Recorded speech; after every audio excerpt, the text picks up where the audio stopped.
구매하시게 된 이유가 어떻게 되시나요? 아반떼 CN7 올류 K3 1.0 터보 모델은 고민 안 해보셨나요? 악명 높은 7단 DCT 미션이 장점은 뭐가 있을까요? 가격 대비 풍부한 옵션이 있는데요. 질리지 않는 그런 디자인의 준수한 연비인 것 같습니다. 단점은 덜덜덜 떠는 게 경차랑 똑같은 공조기를 쓴다는 거는 단종되지 않았나요? 네, 맞습니다. 차급에서 오는 한계가 있는데요.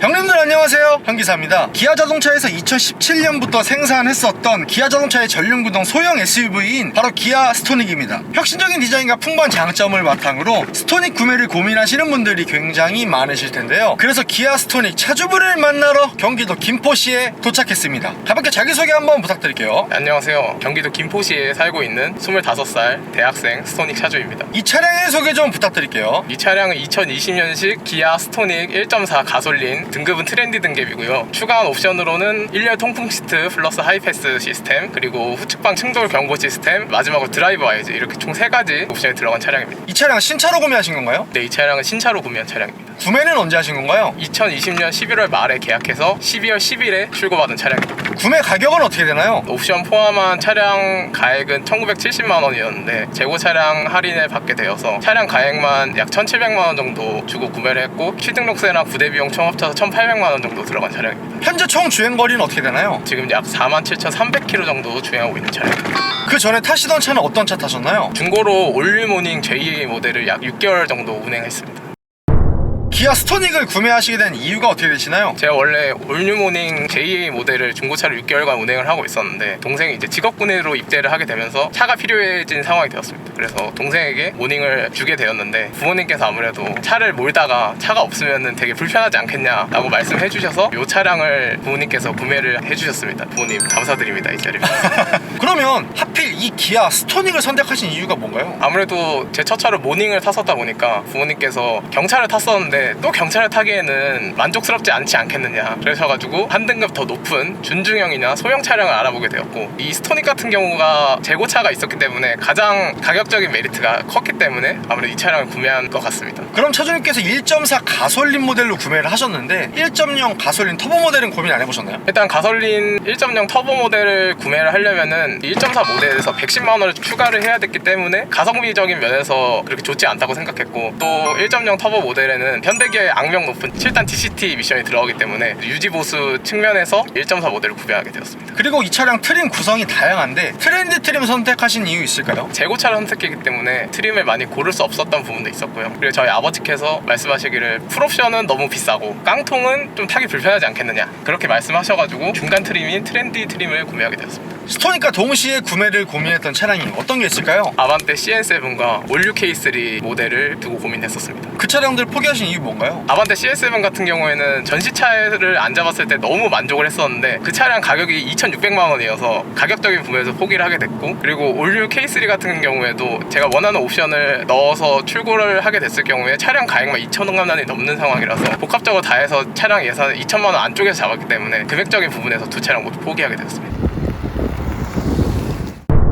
기아 스토닉의 장점은 뭐가 있을까요? 이 차량의 장점으로는 가격 대비 풍부한 옵션이 있는데요. 1열 열선 및 통풍 시트, 핸들 열선, 오토라이트, 이런 옵션들은 기본으로 들어가 있고요. 그 다음에 전방 충돌 방지 보조, 그리고 후측방 충돌 경고, 차로 이탈 방지 보조 같은 안전 옵션도 대거 들어가 있습니다. 그리고 이 차량에 오토 하이빔 옵션도 들어가 있어서 가격 대비 굉장히 풍부한 옵션이 장점이라고 생각합니다. 또 다른 장점은 뭐가 있을까요? 무난한 디자인인 것 같습니다. 아주 예쁘다, 잘생겼다, 그런 디자인을 가지고 있는 건 아니지만 그래도 봤을 때 되게 무난무난하고 오래 봐도 질리지 않는 그런 디자인을 가지고 있어서 애정이 가고 애착이 가는 그런 차량인 것 같습니다. 그래서 전면부 보시게 되면 가운데 있는 크롬 라디에이터 그릴과 더불어서 좌우에 있는 날렵한 디자인의 LED 주간주행 등과 프로젝션의 헤드램프가 이 소형 SUV이지만 조금 날렵한 느낌을 보여주는 것 같고요. 하단부에 있는 안정감 있는 좌우의 안개 등과 범퍼 디자인의 포인트가 전면부의 디자인을 완성시켜주고 있는 것 같아요. 그리고 측면부 보시게 되면 소형 SUV만의 컴팩트 컴팩트한 차체 크기를 뽐내주고 있는 것 같은데요. 차주님 이 차량의 휠은 몇 인치인가요? 이 차량의 휠은 17인치 휠입니다. 이 차량 기본 디럭스 트림 가게 되면 15인치 휠이 들어가지만 이 차량은 17인치 휠이 적용이 되어 있는 거죠. 그리고 후면부 보시게 되면 좌우에 균형감 있는 LED 리어 콤비네이션 램프도 인상이 깊고, 그리고 하단부에 있는 리어 스키드 플레이트의 포인트와 더불어서 우측 하단에 있는 싱글 팀 머플러가 후면부에 조금 더 세련미를 더해주는 것 같아요. 그럼 실내 디자인도 마음에 드시나요? 실외 디자인과 같이 실내 디자인도 무난무난하게 괜찮게 잘 뽑힌 것 같습니다. 보통 D컷 핸들 잘 안 넣어주거든요. 근데 이 차는 기본 핸들에도 D컷 핸들을 조금 더 스포티하게 넣어줬고, 3.5인치 모노 TFT LCD 클러스터가 시인성 좋게 들어가 있고, 좌우에 균형감 있는 센터 페시아의 디자인과 더불어서 전체적으로 굉장히 직관적인 버튼들도 인상 깊은 것 같아요. 또 다른 장점으로는 준수한 연비인 것 같습니다. 이 차량 시내 주행 위주로 주행을 하게 되면은 리터당 약 10에서 11km 정도 나오게 되고, 고속도로에서 100km 정도 크루즈를 걸고 항속 주행했을 때는 리터당 약 17에서 18km 정도 나오는 것을 볼 수 있습니다. 차주님의 평소 운전 스타일은 어떤 편이세요? 굉장히 느긋느긋하게 운전하는 편입니다. 이 차량 밟기가 굉장히 힘든 차량이기 때문에 저는 어쩔 수 없이 할배 운전을 할 수밖에 없는 것 같습니다. 그럼 차주님께서 평소에 어떤 모드로 주행하시는 편이세요? 이 차량은 드라이브 모드를 변경할 수 있는 기능이 없기 때문에 단일 모드로 주행을 하고 있습니다. 그럼 차주님께서 일반 공도랑 고속도로 항속 주행 운행 비율은 몇 대 몇 정도 될까요? 일반 공도 3, 고속도로 7 정도인 것 같습니다. 그러면 그렇게 했을 때 복합 평균 연비는 몇 정도라고 볼 수 있을까요? 그렇게 했을 때 복합 연비가 약 14에서 15 정도 나오는 것 같습니다. 그리고 제가 주유를 하는 습관 같은 경우에는 눈금이 한 칸 정도 남았을 때 제가 주유를 하러 가는데, 그래서 보통 5만원 정도 주유를 하는데 김포시 평균 유가가 지금 한 1,600원 정도 되는데 5만원 정도 넣으면 가득 차는 것 같습니다. 그럼 그렇게 계기판상 끝까지 가득 찼을 때 총 주행 가는 거리는 몇 킬로 정도 나오나요? 총 주행 가는 거리는 650km 정도 나오고 있습니다. 또 다른 장점으로는 이 차량 굉장히 운전하기 편하다는 장점이 있습니다. 아무래도 차량 크기가 작아서 그런지 유턴을 한다거나 주차를 할 때도 굉장히 편한 편이고요. 친구들이 가장 많이 하는 말이 "야, 이게 돌아? 이게 들어가?" 라는 말을 많이 들었을 정도로 초보 운전자분들이 운전을 하셔도 부담이 없을 만큼 굉장히 운전하기 편한 차량이라고 말씀드릴 수 있을 것 같습니다. 그래서 여성분들이나 사회 초년생 분들께서도 주행하실 때 굉장히 편하실 것 같아요. 이 차량의 마지막 장점으로는 신차로서의 가성비가 있을 것 같습니다. 요즘에 경차를 풀옵션을 뽑으면 2천만 원 시대에 살고 있잖아요. 그렇다 보니까 이 소형 SUV를 그것도 신차로 1,700만 원 정도 금액에 구매할 수 있는 것은 굉장히 가성비 있는 차량이 아닌가라는 생각이 듭니다. 근데 죄송한데 2020년에 단종되지 않았나요? 네, 맞습니다. 판매량이 저조해서 단종된 차량입니다.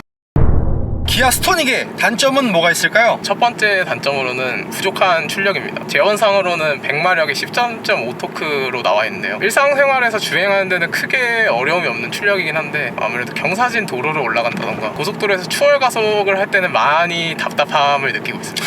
그리고 이 차량이 드라이브 모드를 선택할 수가 없기 때문에 이 차량 어차피 밟지도 못하는 차량인데 밟을 수도 없게 만들어 놓은 차량인 것 같습니다. 또 다른 단점으로는 이 차가 겨울에 발생하는 단점이 몇 개가 있는데요. 냉간시에 시동을 걸었을 때 굉장히 차가 부들부들 떱니다. 부끄러움이 많은 친구예요? 약간 추위를 많이 타는 친구예요. 이 차량 냉간시에 차량 시동을 걸고 정차에 있으면은 차가 덜덜덜 떠는 게 몸으로 느껴질 정도로 굉장히 진동이 심한 편입니다. 그리고 이 차량이 냉간시에 시동을 걸고 3분에서 5분 정도까지는 주행할 때 변속이 잘 안 되는 단점이 있는데요. 보통 같은 경우에는 2000rpm을 넘기 전에 변속이 되는데, 이 차량 겨울에는 RPM이 2000rpm이 넘어야 변속이 되기 때문에 변속할 때마다 엑셀을 굉장히 세게 밟아줘야 된다는 그런 단점이 있습니다. 또 다른 단점은 뭐가 있을까요? 옵션 구성이 별로 마음에 들지 않는데요. 비교 차종인 베뉴를 놓고 얘기를 해보자면은, 베뉴 같은 경우에는 가장 낮은 트림에도 기본적으로 전방 충돌 방지 보조, 차로 이탈 방지 보조 같은 안전 옵션이 기본으로 들어가 있는데, 이 차량 같은 경우에는 가장 높은 등급을 선택해도 옵션으로 넣어야 된다는 단점이 있습니다. 그리고 베뉴 같은 경우에는 중간 트림부터는 LED 헤드램프가 들어가게 되는데, 이 차량은 가장 높은 등급을 선택해도 헤드램프가 전구 타입으로 들어가기 때문에 제가 이거는 오토큐에 가서 18만 원을 내고 LED로 교체를 하였습니다. 그리고 이 차량은 내비게이션 옵션이 빠진 차량이어서 매뉴얼 공조기가 들어가 있는데요. 이 매뉴얼 공조기가 제가 올뉴 모닝 타고 있을 때도 요 똑같은 매뉴얼 공조기가 들어가 있었거든요. 아무리 이 엔트리급 소형 SUV라 그래도 경차랑 똑같은 공조기를 쓴다는 거는 별로 마음에 들지 않는 부분인 것 같습니다. 공조 조작 다이얼 요거 완전 구형으로 좌우로 돌리는 거, 이거 모닝에도 들어가 있네. 똑같아요? 네, 똑같습니다.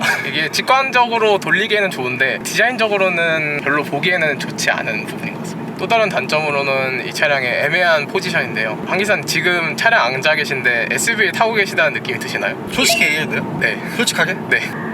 1도 안 느껴져요.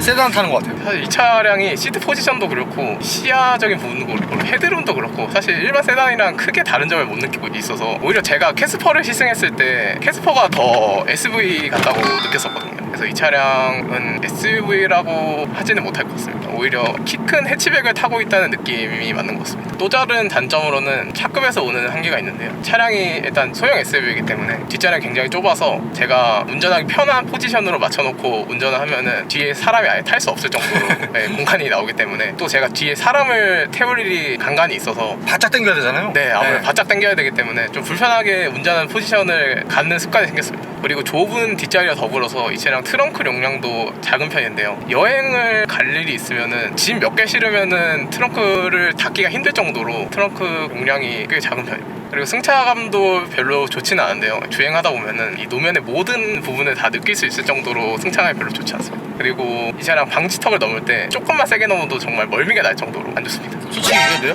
네. 저 멀미 한 3번 날 뻔했어요. 단종된 차량입니다. 그리고 이 차량 승차감이 안 좋을 수밖에 없는 것 중에 하나가 후륜의 그 악명 높은 토션빔 서스펜션이 적용이 되어 있기 때문에 어쩔 수 없는 이 차체급의 이 승차감의 한계는 좀 있을 것 같아요. 그리고 속도가 100km 이상을 넘어가게 되면은 풍절음도 굉장히 잘 들리는 편이기 때문에 제가 음악을 자주 켜놓고 주행을 하는 편입니다.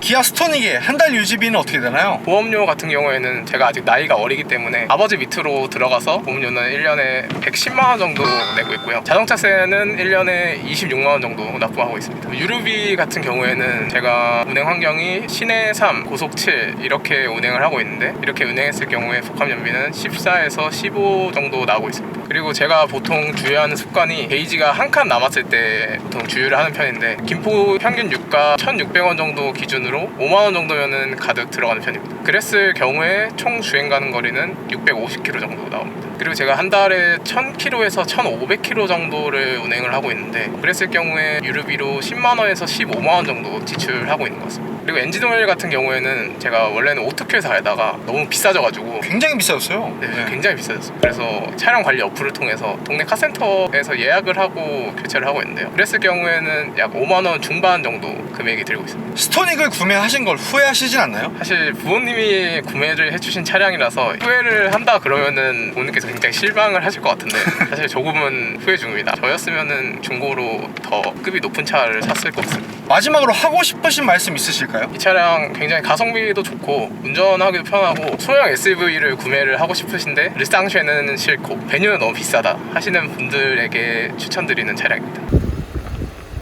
구독과 좋아요 살포시 부탁드리고요. 그리고 제가 차주 인터뷰 촬영을 위해 전국 방방곡곡 가고 있으니 아래 있는 메일 주소로 출연 신청 부탁드리고요. 형님들 오늘도 좋은 하루 되세요.